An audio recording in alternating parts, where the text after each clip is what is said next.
Ang kwento ni Tomby. Ang kwentong ito ay hango sa totoong buhay. Mula ito sa isa nating tagapakinig. Karanasan ito ni Hiro. Walang eksaktong taon. Probinsya ng Capiz. Sa tagal ng namumuhay ni Hiro ng payapa, may isang hindi inaasahang pangyayari na dumating sa kanyang buhay. Bigla na lamang nagkasakit ang anak. Nang panahong ito ay nasa edad 6 pa lamang. Nahihirapan itong huminga. Mataas ang lagnat at namumutla. Dali-daling dinala ni Hiro ang anak sa pagamutan, habang ang asawa naman na si Kara, labis ang pag-aalala. Kasama niya ang asawa sa ospital at ayon sa doktor, merong sakit sa puso ang bata. Kinakailangan ito ng saktong pahinga at dapat ay hindi ma-stress ang bata. Uobserbahan natin ang anak nyo kung kakailanganin niya ba ng operasyon. Hindi normal ang laki ng kanyang puso at hindi rin normal ang pagtibok nito. Ilang bitamina ang irereseta ko sa bata. Tapos mga 1 buwan ipatingin nyo uli sa akin. Payo ng doktor.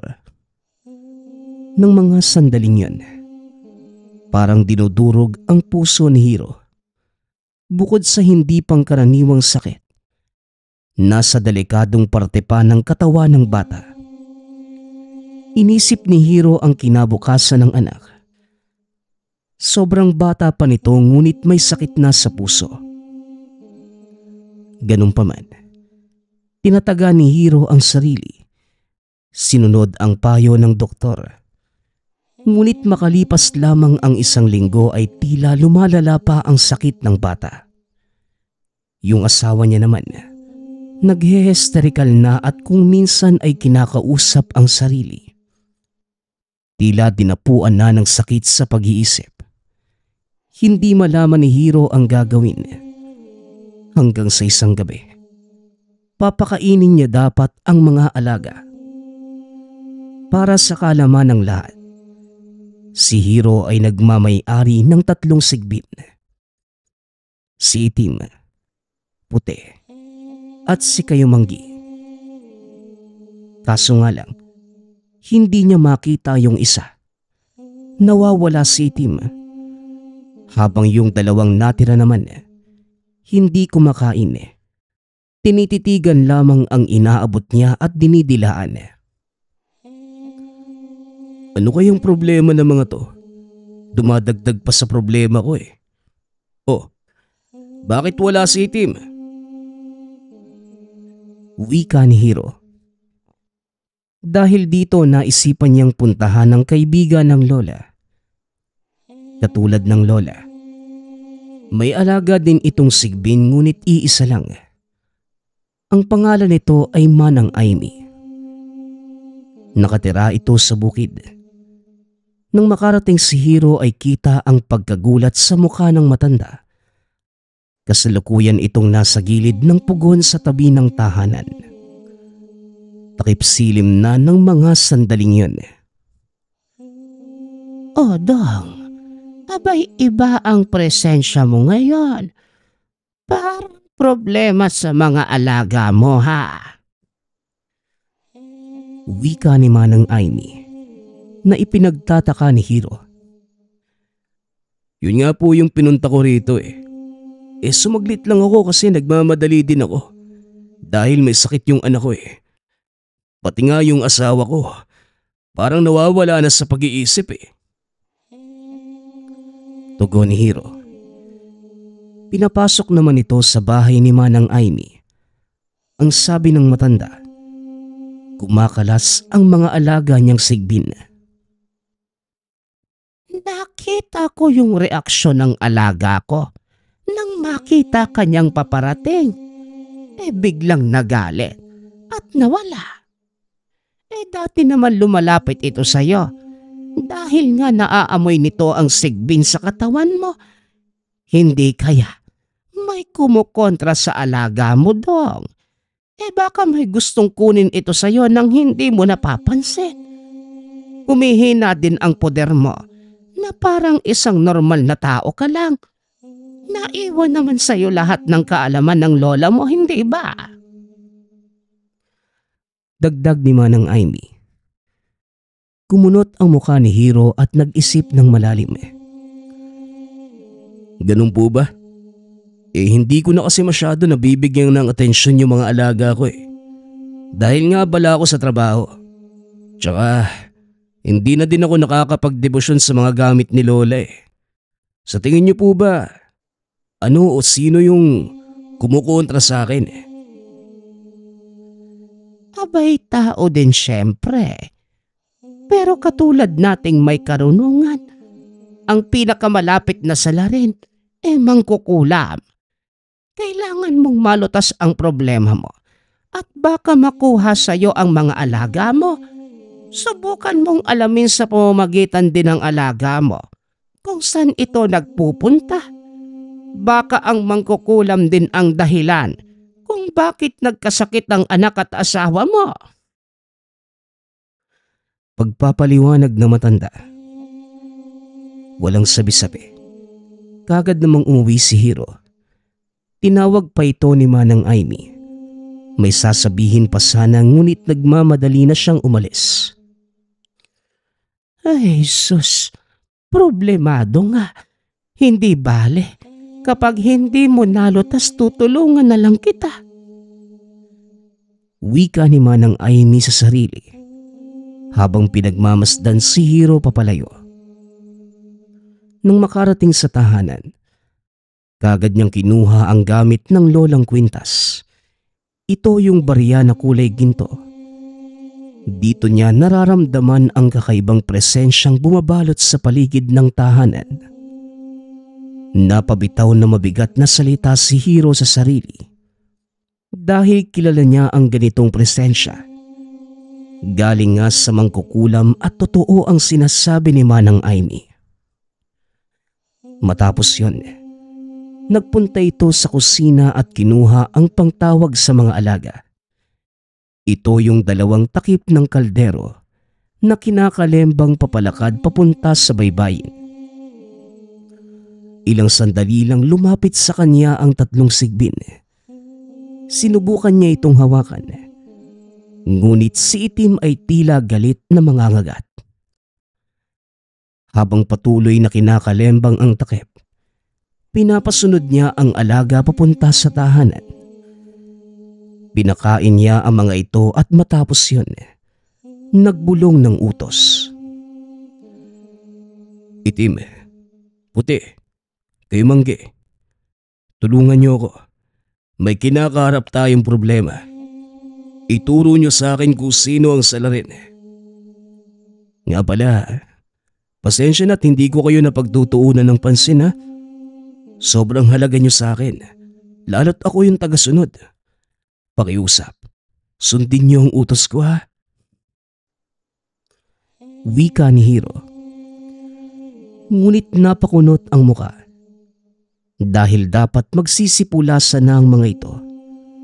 Ngunit nakatitig lamang sa kanya at hindi gumagalaw.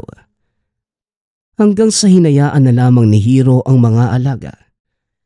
Pero hindi niya inalis ang tingin sa mga ito. Ilang sandali lang. Muling umalis si Itim.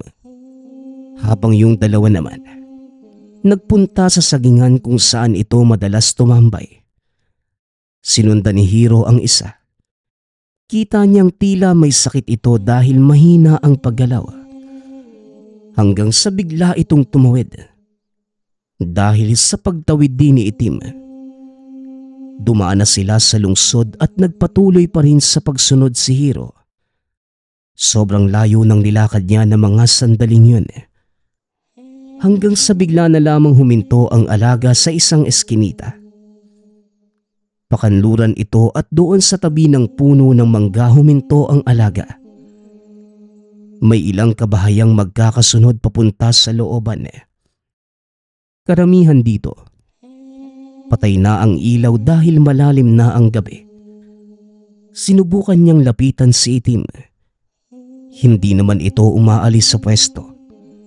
Tinabihan niya ito. Umupo sa ugat ng puno at pinagmasdang maigi ang kanyang alaga. Hanggang dito ba yung naaabot mo? Ang layo naman. Dito ba nakatira ang mangkukulam? Ibigay mo sa akin ang pangdama mo at mga mata pakiusap. Wika ni Hiro. Biglang kumabog ang dibdib nang ipakita ng alaga sa pamamagitan ng mga mata ang isang matandang lalaki na nakatayo sa unahan. Nasa dulo ito ng looban at natatamaan ng liwanag mula sa ilaw ng poste. Kagad bumitaw si Hiro sa alaga at tumayo. Pinuntahan niya ang matandang lalaki. Habang papalapit, sumusunod naman sa kanya si Itim. Hindi niya inaalis ang titig sa matanda hanggang sa tuluyan na itong makalapit at sinabing, Hoy tanda, itigil mo ang ginagawa mo dahil kung hindi magsisisi ka. Tanggalin mo ngayon din ang binigay mong sakit sa anak at asawa ko. Oh, saan ka naman pupunta? Wika ni Hiro. Kita ang takot sa mukha ng matanda. Umaakba ito ng pagpasok sa bakuran ng bahay. Sa isipan ni Hiro, dito nakatira ang matanda. Lumapit si Hiro. Ngunit hindi nagsasalita ang matanda. Nakatitig lamang ito sa kanya. Hoy tanda, hindi ko na uulitin pa ang sinabi ko. Ramdam ko na isa kang mangkukulam at nararamdaman ko din ang presensya mo sa anak at asawa ko.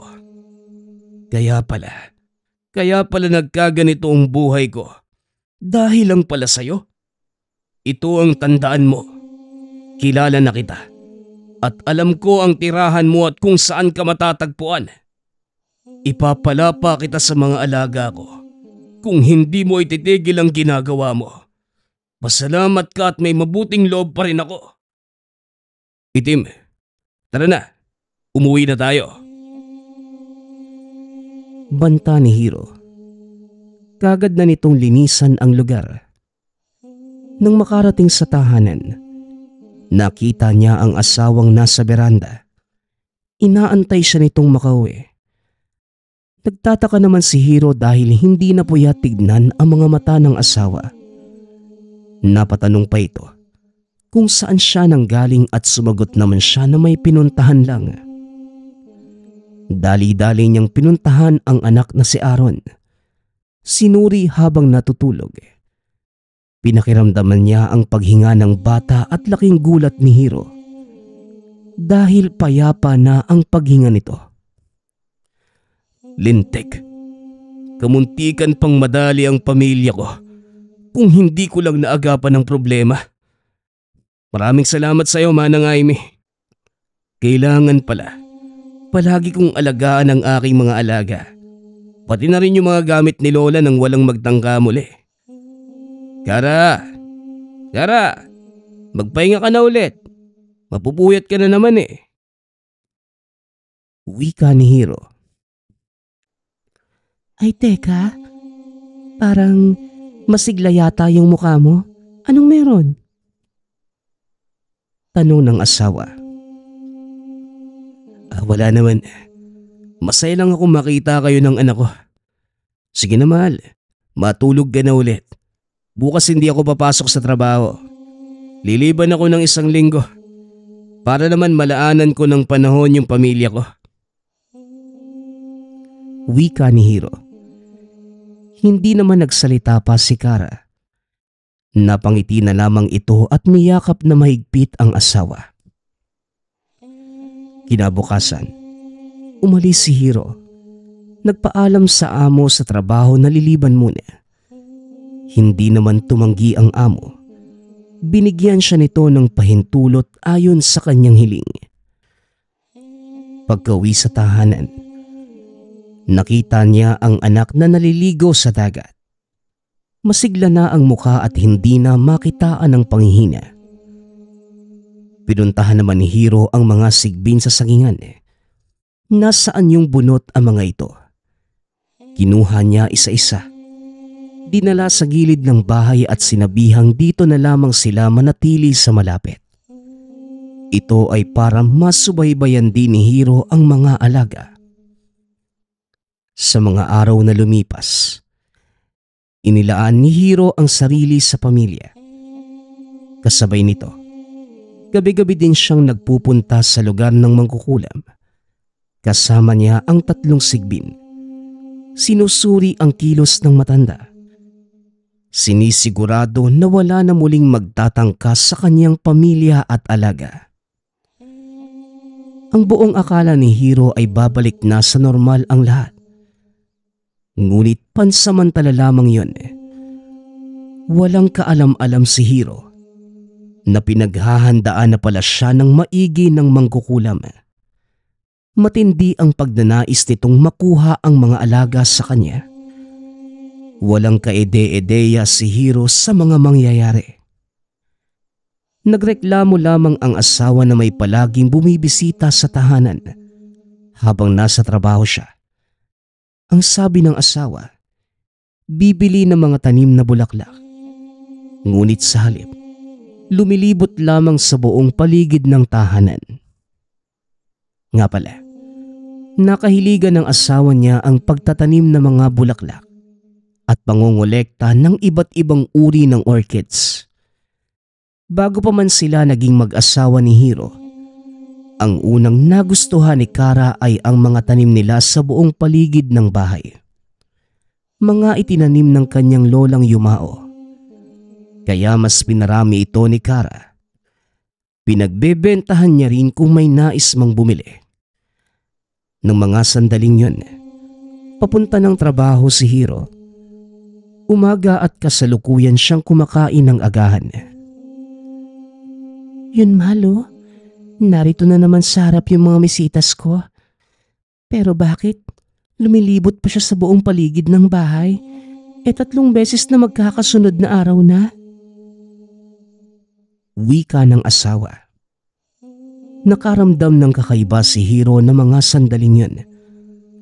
Kagad naman niyang tinanong ang asawa kung nakilala at kung saan ito nakatira, ngunit umiling lamang si Kara. Hindi naman niya ito tinanong. Ang sabi lamang, bago pa lang sa paningin niya ang taong yun. Isang matandang babae.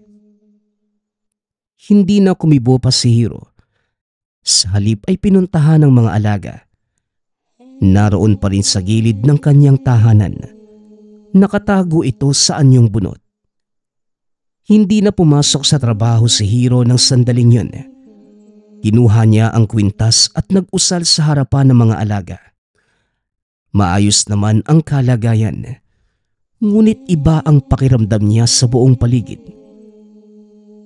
Uy, peste! Ayaw mo talaga akong tantanan na. Gusto pa yatang lumaban sa akin. Mamayang gabi ka lang. Sigurado kung bumibisita din ng animal na yon tuwing gabi. Kung hindi, pupuntahan kita. Wika ni Hiro sa sarili. Inantay niya hanggang sumapit ang gabi. Gising na ang mga alaga at kasalukuyan niyang pinapakain. Alam na ni Kara ang patungkol sa kanyang alaga dahil sinabi na ni Hiro noong gumaling ang kanilang anak. Sa katunayan, ang bumibili ng pagkain ng mga alaga ay si Kara at kung minsan siya na din ang nagpapakain. O Hiro, bakit may problema ba? Mukhang abala ka sa paglibot ng bahay sa ganitong oras ha? Tanong ng asawa. Kapag bumisita muli yung taong yon, huwag mo nang kausapin ha. Hayaan mo lang siya. Iba na ang kutob ko, Kara.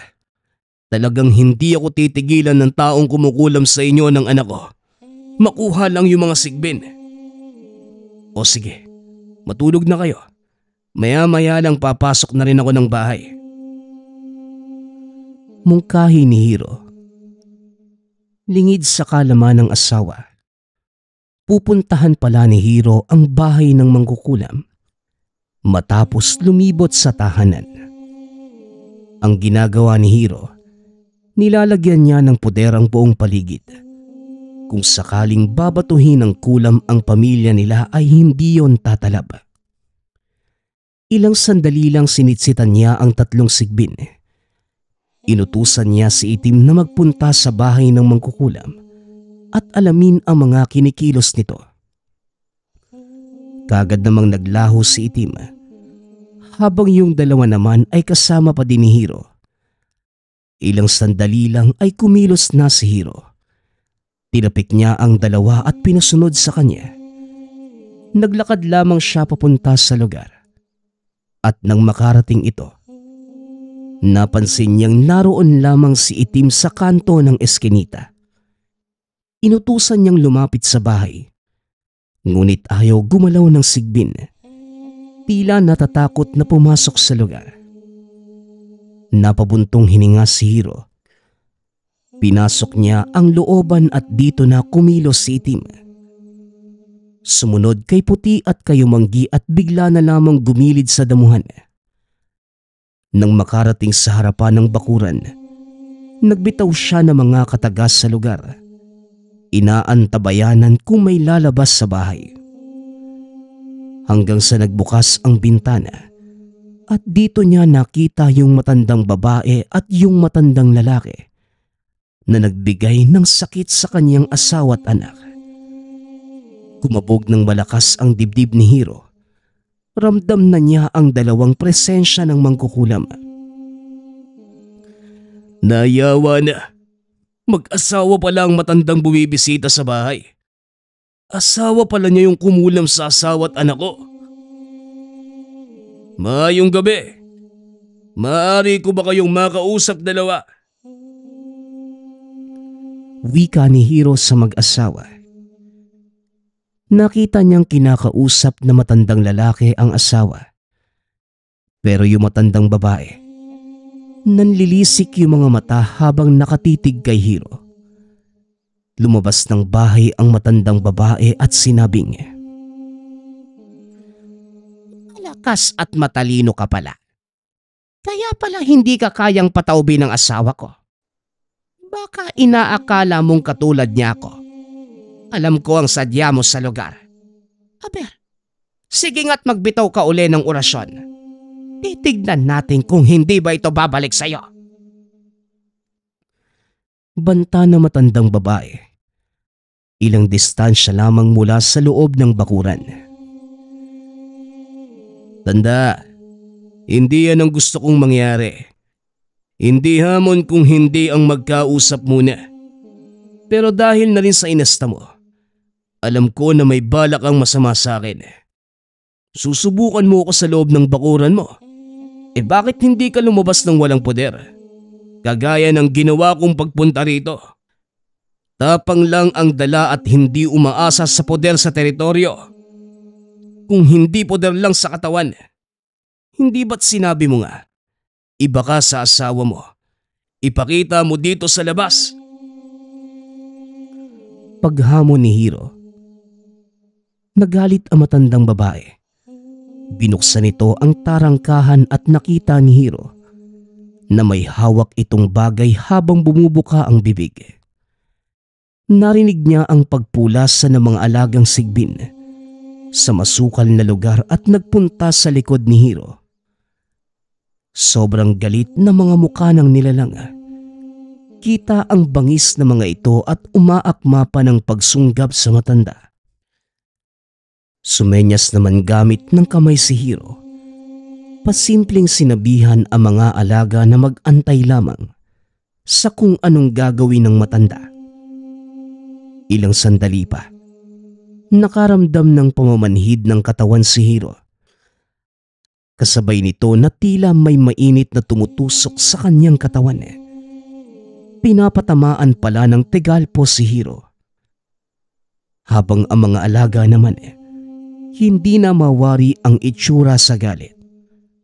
hanggang sa lumabas yung matandang lalaki na may hawak na itak. Dito na hindi nakapagtimpi si Hiro.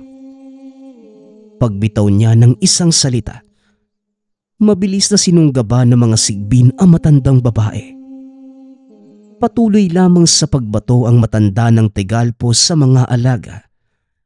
Ngunit hindi ito tinatablan. Kinagat sa magkabila ang paa ang matandang babae. Habang si Itim naman, pinuntahan yung asawa nitong papalabas ng bakuran. Sinunggaba ng sigbin at kinagat ang kamay kung saan ito hawak ang itak. Napabitaw naman sa pagkakahawak ang matandang lalaki. Nagsisigaw na ang mga ito. Dahil sa sakit at ilan sa mga bahay ay napukaw ang atensyon. Nagkahulan ang mga aso at na mga sandaling yun. Nataranta na si Hiro. Hanggang sa magmakaawa sa kanya yung matandang babae na ipatigil na ang ginagawa sa kanila ng mga sigbin. Dito na sinitsita ni Hiro ang mga alaga. Kagad namang bumitaw at nagpunta sa madilim na bahagi ng lugar. O ngayon, alam nyo na kung sino ang kinakalaban nyo. Nasabi ko na sa asawa mo ito, pero hindi nagtanda at nagpatulong pa sa'yo. Hinding-hindi nyo makukuha sa akin ang mga alaga ko. Kita nyo naman siguro, di ba? Kung gagaya nyo pa ako ng hangarin, malamang patay na kayo ngayon. Wika ni Hiro. Hindi naman nagsalita pa ang matandang babae. Pinaspas lamang nito ang mahabang saya na may bakas ng dugo. Habang yung matandang lalaki naman, pumasok na lamang ng tahanan. Muli namang nagsalita si Hiro na kung gusto nilang magkaroon ng sigbin, wag naman sa ganung paraan. May gumagala namang mga sigbin na napag-iwanan ng may-ari at yon ang kunin nila. Matapos yon, umalis na si Hiro sa lugar. Kinabukasan, hindi na pumasok sa trabaho si Hiro. Binalikan niya ang mag-asawang matanda at gusto muling kausapin. Humingi ito ng pasensya sa kanya. Nabati lamang ang atensyon ng matanda nang gumala ng malayo ang alaga niyang sigbin. Inisip nila na pinabayaan na ito kaya gusto nilang kupkupin. Kaso nga lang hindi pala. Matindi pala ang kapit ng mga alaga kay Hiro. Nagkaayos sila ng mag-asawang matanda at sa katagalan, nagkaroon din ito ng sariling alagang sigbin. Ngunit nagbanta si Hiro na wag itong gagamitin sa pangkukulam. Hoy kayong dalawa ha, sa oras na makarinig ako ng balita na may kinulam gamit ang sigbin, kayo ang sisisihin ko. Alam nyo na siguro kung sino ang kakalabanin nyo. Wika ni Hiro. Alam niyang darating muli ang araw na magkakatagpo muli ang landas nila ng dalawang mangkukulam. Ngunit magpaganon pa man, kampante si Hiro na hindi talaga siya lulubayan ng alaga. Kahit anong tampo nito sa kanya, ay babalik pa rin ng mga ito. Ang sigbin, katulad din ng domestikong hayop, ang pinagkaiba lamang ay ang pagkahiwaga ng mga ito. Kagaya na lamang ng kung paano sila nabuhay. Ngunit walang pagkakaiba sa katangian na parang aso. Kung sino ang amo, ito ang ipagtatanggol. Aarugain, mamahalin at ituturing na parte ng pamilya. Maaring may gumagala pang sigbin sa inyo at naminsala. Isa lamang ang dahilan niyan. Ang may-ari nito ay masamang tao. O hindi kaya naman, walang kumukupkop na parang asong gala. Ang susunod nating kwento ay mula sa isa nating tagapakinig. Karanasan ito ni Densyo. Walang eksaktong taon. Probinsya, ng Zamboanga. Si Dencio ay isang magsasaka sa bukiri ng Zamboanga. Kasama na lamang sa buhay ang dalawang anak na si Berto at Damian dahil matagal nang namatay ang asawa. Binata na ang mga ito. Palagi siyang tinutulungan sa lahat ng gawaing bukid. Isang araw, habang nagpapahinga sa ilalim ng puno kasama ang mga anak, napag-usapan nila ang tungkol sa kumakalat na balita sa bayan. Tay, narinig ko kanina sa mga tao sa Tiangge. Meron daw mga nawalang tao sa bundok at hanggang ngayon hinahanap pa. Wika ni Damian. Oo nga, Damian Nasabi nga ni Lita sa akin yang kahapon. May 2 babaeng nawala sa bundok at hindi na nakita ng mga kasama nung makababa sila. Baka naman po naligaw lang o di kaya kinuha ng mga rebelde. Naku, baka ginawa ng kasapi.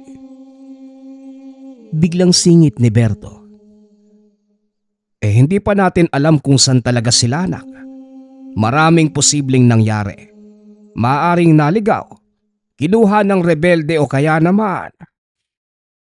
Pero di ba tay, may nawala na dati sa parting yun ng bundok? Nakalimutan ko lang kung kailan. Oo anak, may nawala na tapos natagpuan na lang pagkaraan ng 4 na buwan. Takot na takot nang makita sa bayan. Wala na sa katinuan at paulit-ulit na sinasabi na merong natuklap. Hindi naman niya mapaliwanag ng maayos, kaya walang makapagsasabi kung ano talagang nangyari sa bundok. Nakuwi naman ito sa kanila sa Bukidnon, pero hindi kalaunan, namatay naman sa bangungot. Pagsasalaysay ni Dencio. Biglang naalala niya ang sabi-sabi ng mga kabaryo tungkol sa nanliligaw na elemento sa bundok. Ngunit walang sapat na katunayan kung totoo ba ito o haka-haka lamang. Kaya pinili na lamang ni Dencio na wag ikwento sa mga anak. Tama na nga yung kwentuhan tay. Natakot ako nang sabihin mong namatay yung tao. Balik na tayo sa trabaho nang maaga tayong makauwi. Wika ni Damian. Kinahapunan. Habang papauwi ay nadaanan nila ang parte ng bundok kung saan nawala ang mga babae. Wala namang kakaiba nung una. Ngunit nang makalampas sila sa puno ng langka, biglang nakaramdam ng kakaiba si Dencio na parang may taong nakamasid sa likuran. Dali-dali niya itong tinignan at sa kanyang paglingon, wala naman itong nakita ni isang tao o anuman sa likuran, kaya nagpatuloy na din siya sa paglalakad. Nagdaan ng mga araw na wala namang kakaibang nangyari sa buhay ni Dencio. Wala ding balita sa 2 babaeng nawala sa parte ng kabundukan.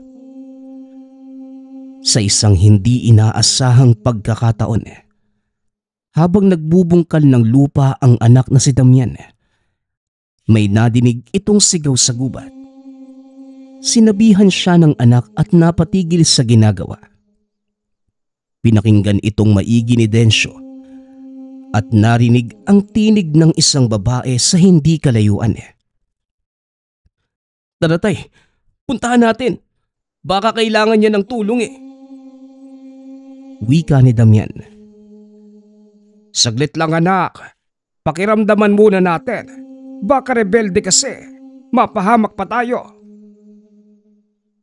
Tugon ni Dencio. Tumahimik sila saglit upang mapakinggang maigi ang kinaroroonan ng babae. Tulungan niyo ako. May demonyo dito. Sigaw ng babae.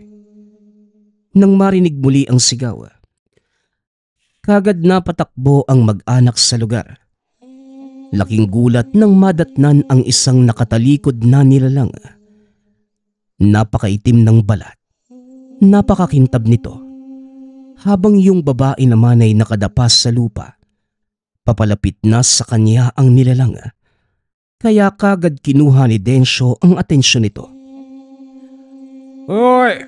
Halimaw! Lubayan mo nga yung babae niyan! Sigaw ni Densyo. Tatay, di ba dapat magtago na tayo?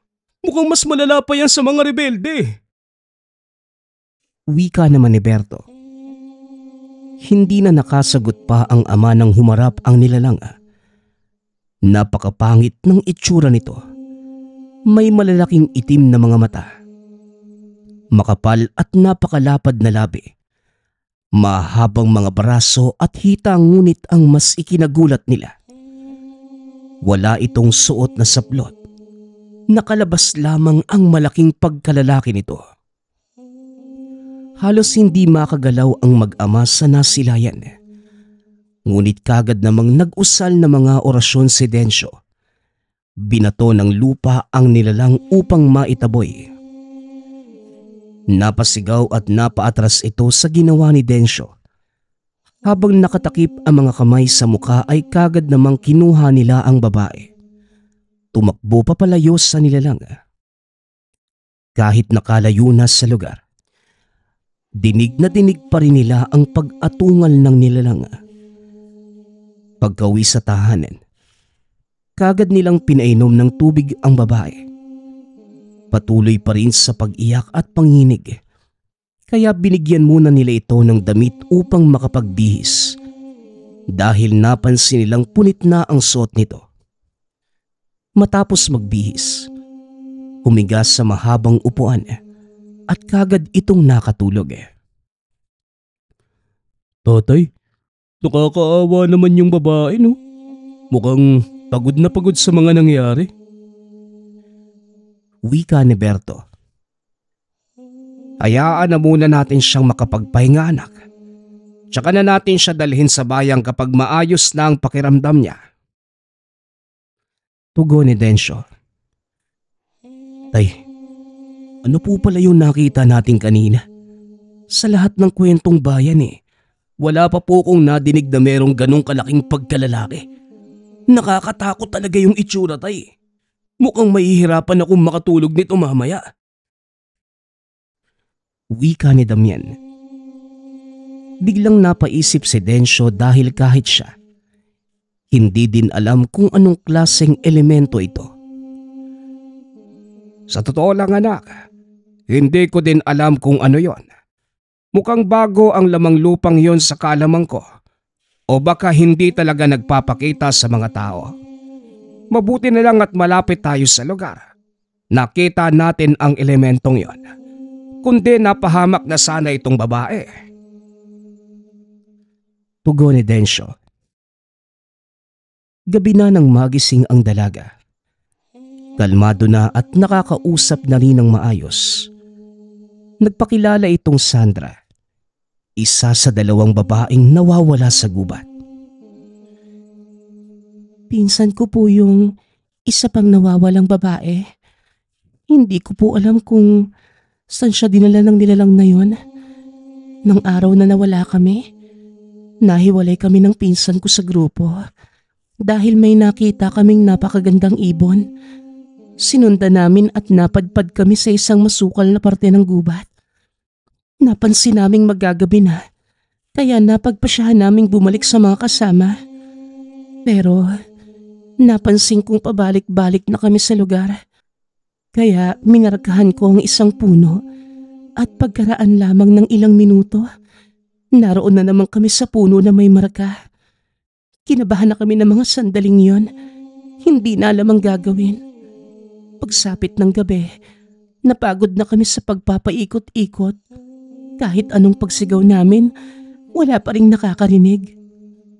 Pagkaraan ng ilang minuto, may napansin kaming nakaupo sa sanga ng malaking puno. Hindi naman namin maaninag kung ano yun dahil hindi ito naaabot ng liwanag ng buwan. Pagkatapos nun, tumalon ito mula sa puno. Doon namin nakita yung nakakatakot nitong itsura. Patakbo na sana kami nang bigla niya kaming hilahin. Ikinulong niya kami sa isang hawla sa taas ng puno. Paglipas ng ilang oras, kinuha niya yung pinsan ko. Nang mapunit yung damit ng pinsan ko sa pagkakahila, biglang lumubo yung pagkalalaki niya. Parang hayok ng nilalang na nakatitig sa katawan ng pinsan ko na wala ng malay. Hanggang sa kinarga niya ito at bumaba sa puno. Simula ng araw na yon, hindi ko na nakita ang pinsan ko. Mahabang pagsasalaysay ng dalaga. Napahagulgol si Sandra sa puntong yun dahil hindi niya alam kung nasaan at kung anong nangyari sa pinsan.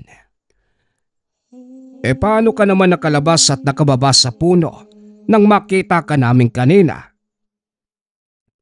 Tanong ni Densyo nang medyo tumahan na ang dalaga sa pag-iyak. Bago ako nakababa, hindi ko alam kung ilang araw na akong nakakulong. Palagi niya lang akong binibigyan ng mga prutas. Ni hindi din nagsasalita sa tuwing tatanungin ko kung nasan ang pinsan ko. Palagi lang nakatitig sa akin at napansin kong lumulobo yung pagkalalaki niya habang nakatitig. Lumulobo ito hanggang sa matabunan yung buong mukha niya. Tuwing umaabot sa puntong yon, dali-dali itong bumababa sa puno. Kaya napagplanuhan ko ang pagtakas. Kanina binuksan niya yung hawla. Kagad kong hinubad yung damit ko.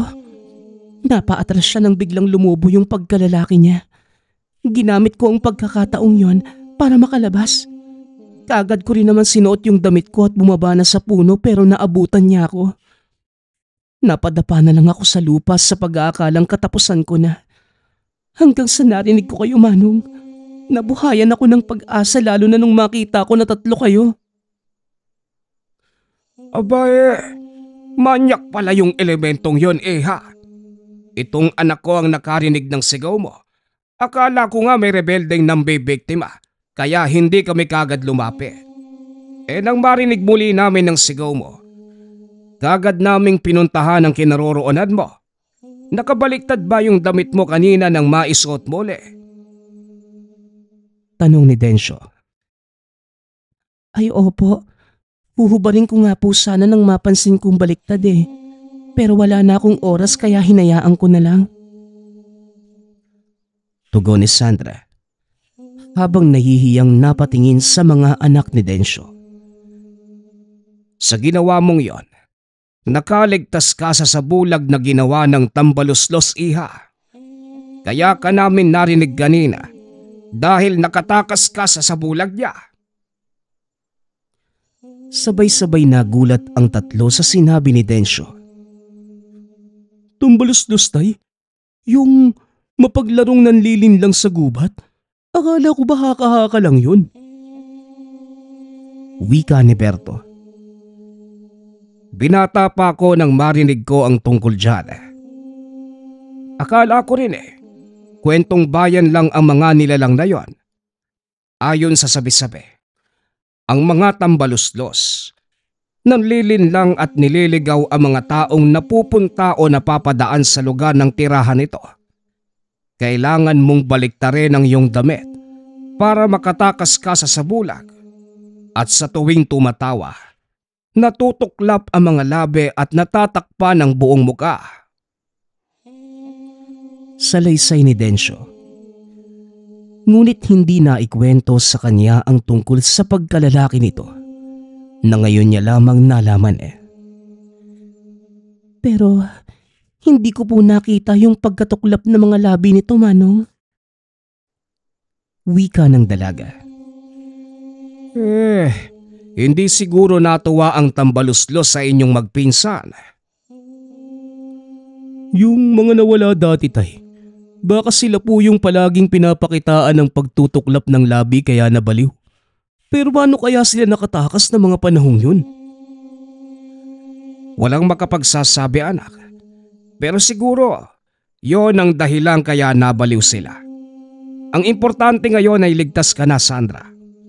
Bukas na bukas, pupunta tayo sa bayan para makauwi ka na sa inyo.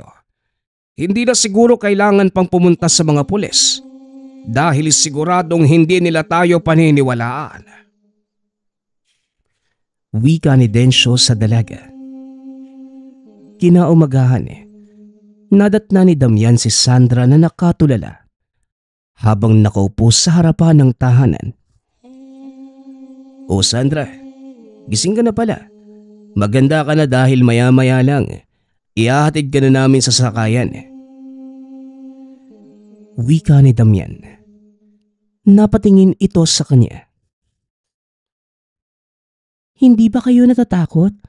Baka puntahan kayo ng elementong yon dahil sa pagliligtas niya sa akin? Tanong ni Sandra. May konting takot. Pero matatag at malakas ang paniniwala namin sa Diyos Ama.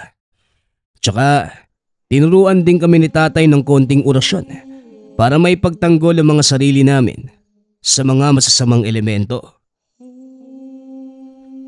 Tugon ni Damian habang nakatitig sa mukha ng dalaga. Lalo itong gumaganda habang tinititigan ng matagal.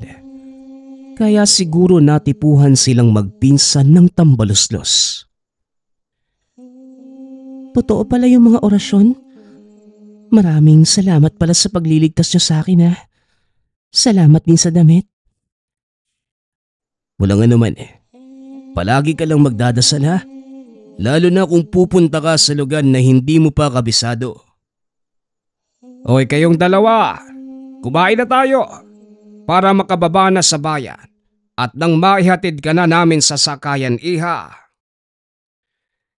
Biglang tawag ng ama habang nakangising nakatingin kay Damian. Matapos maihatid si Sandra, nakaramdam ng kalungkutan si Damian at naramdaman ito ni Tatay Densyo. Huwag kang mag-alala anak, babalik yon. Antayin mo lang. Wika ni Densyo. Ano ba naman yan kuya? Saglit mo lang nakita. Minahal mo kaagad. Natatawang biro ng kapatid. Makalipas nga ang ilang buwan, bumalik si Sandra sa bahay ni Densyo. Sakto namang linggo at naroon lamang sa bahay ang mag-ama. Oh, magandang umaga iha. Napasyal ka yata sa aming munting tahanan. Bati ni Densyo. Ay, magandang umaga din po. Napasyal kasi yung mga kasamahan ko sa bayan, kaya naisipan kong dumaan muna dito. Utang na loob ko po sa inyo yung buhay ko Kaya asahan niyo po, bibisita ako kapag may pagkakataon. Tugon ni Sandra. Pinapasok ni Densyo ang dalaga at tinawag ang mga anak. Oy mga anak, meron tayong bisita. Simula ng araw na yon, palagi na itong bumibisita sa bahay nila Densyo. Hanggang sa tuluyang nagkamabutihan ng loob ang dalaga at si Damian. Pagkaraan lamang ng ilang buwan, nagpakasal kagad ang mga ito. Isang araw, napagpasyahan ni Sandra na sumama sa lupang sinasaka nila Damian. Sigurado ka ba anak, nasasama ka? Tanong ni Densyo. Opo tay. Mababagot lang din naman ako dito mag-isa sa bahay At isa pa, gusto kong makatulong sa inyo kahit konti habang nag-aantay ng tawag mula sa ina-applyan kong trabaho. Tugon ni Sandra. O siya, sige. Pero saglit lang ha. Suotin mo ito at inumin mo ang tubig na ito. Wika ni Densyo. Pagkatapos mainom ni Sandra ang tubig, may mga dasal na iniihip si Densyo at saka lamang sila umalis ng tahanan. Ayaw sanang pumayag ni Damian na sumama ang asawa. Ngunit mapilit ito. Habang naglalakad papunta sa sakahan, mahigpit ang pagkakahawak niya rito upang masiguro na walang mangyaring masama sa asawa. Mahal, Parang narinig ko yung boses ng pinsan ko ha. Wika ni Sandra sa asawa. Nadinig ito ni Densyo kaya nag-ihip ito ng dasal at sinabing, Sandra, huwag kang maniwala sa nadidinig mo. Magpatuloy ka na lang sa paglalakad. Wika ni Densyo. Bumalik na lang kaya tayo, tay. Ihatid na lang natin si Sandra. Hindi na pwedeng bumalik, anak. Magpatuloy na lang tayo sa paglalakad. Walang mangyayaring masama. Magtiwala kayo. Tugon ni Densyo. Nakalampas na sila sa gubat ngunit may nakaagaw ng atensyon ni Densyo. Nakita niyang nakapabitin ang tambaluslos sa puno ng langka. Nakatitig ng masama sa kanya. Tumalikod na lamang ito dahil alam niya sa sarili na hindi na magagalaw ng nilalang si Sandra sapagkat meron na itong suot na pangontra. Natapos ang araw na yon ng mapayapa. Umuwi sila ng tahanan na tila nakalimutan ang tungkol sa nilalang. Ilang linggo ang lumipas. Natanggap na si Sandra bilang guro kaya hindi na ito nakakasama sa bukid. Ilang buwan pa ang lumipas. Ganoon pa rin ang nakagawian ng mag-ama. Isang araw ay hindi nakasama si Damian sa sakahan dahil sinamahan ang asawa na umuwi sa kanilang lugar. Habang papauwi kinahapunan, may nakalimutan ang ama sa sakahan. Naku Berto, nakalimutan ko yung mga pinitas na bunga ng kakao. Naiwang ko malapit sa tubigan. O sige tay, babalikan ko na lang po. Ako na anak, mauna ka na lang umuwi upang makapagsaing ka na rin. Wika ni Densyo. Binalikan nga nito ang mga naiwan. Namitas na din ng ilan pang gulay. At nang mapansing magtatakip silim na, naglakad na ito pa uwi. Kumakanta pa si Densyo sa kanyang paglalakad upang malibang ang sarili at nang hindi makapansin ng iba't ibang nilalang sa paligid. Pagkatapat niya sa puno ng langka, kung saan niya nakita ang tambaluslos. Napatigil ito at napatingala.